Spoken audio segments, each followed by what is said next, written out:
Hello, I'm Visheshwaran doing my third year MBBS in Coimbatore Medical College. I have always been fascinated by the field of the radiology and hence I desire to become a radiologist. Here I am to give a brief account on the various aspects of the radiology that deals with psychology, in general psychophysiology and psychopathology. As it has always been a fascinating experience to hear and to know about the psychology, yet it still remains an unexplored field. And this radiology provides greater access to understanding of psychology. Here I am to give a brief review about one of the most important significant landmarks in the field of radiology, that is the usage of the magnetic resonance imaging, which is otherwise referred to as the nuclear magnetic resonance imaging. This nuclear magnetic resonance imaging was first started in the year 1973, and the first cross-sectional image of a mouse was produced in the year 1975, and the first human magnetic resonance imaging in 1977. This magnetic resonance imaging has got a wider advantages when compared to that of the conventional computer tomography that we use for the normal radiological purposes. Since it uses a non-ionizing radiation in comparison to that of the ionizing radiation which is used in conventional CT, this has less hazards of radiation.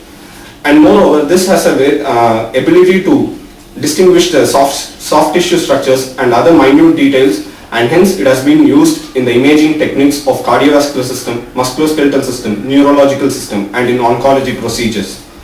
This magnetic resonance imaging works upon the principle of using a magnetic field to cause the magnetization of the hydrogen atoms in the water present in the body. It also uses the radio frequency waves to systematically align the magnetization fields. The basic magnetic resonance imaging scans that are used are the T1 weighted scans, the T2 weighted scans, and the spin echo density scans. Of these, the T1 weighted scan uses the gradient echo response, while the T2 weighted scan uses the spin echo response.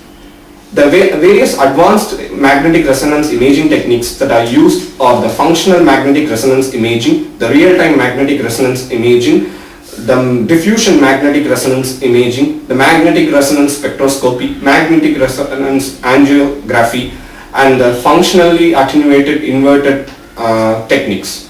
Of these, the most widely used in the field of the psychology is the functional magnetic resonance imaging technique. This functional magnetic resonance imaging technique depends upon the activity of the brain. Whenever there is an increase in the activity of the brain, there is an increase in the requirement of the oxygen. This increase in the requirement of the oxygen is carried out by increase in the vascularity of the structure.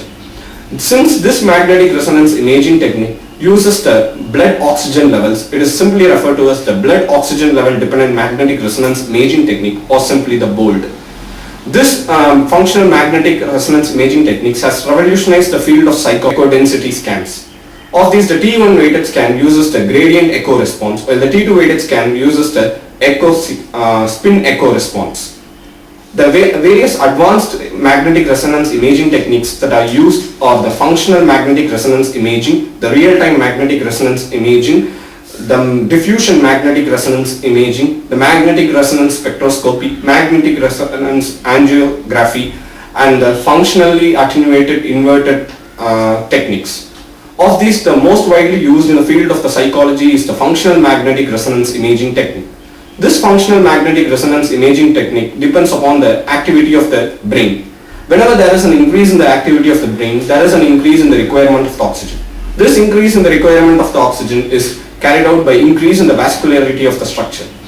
Since this magnetic resonance imaging technique uses the blood oxygen levels, it is simply referred to as the blood oxygen level dependent magnetic resonance imaging technique, or simply the BOLD. This functional magnetic resonance imaging techniques has revolutionized the field of psychology, and it has helped in identifying the various structures that are involved in response to the particular stimuli.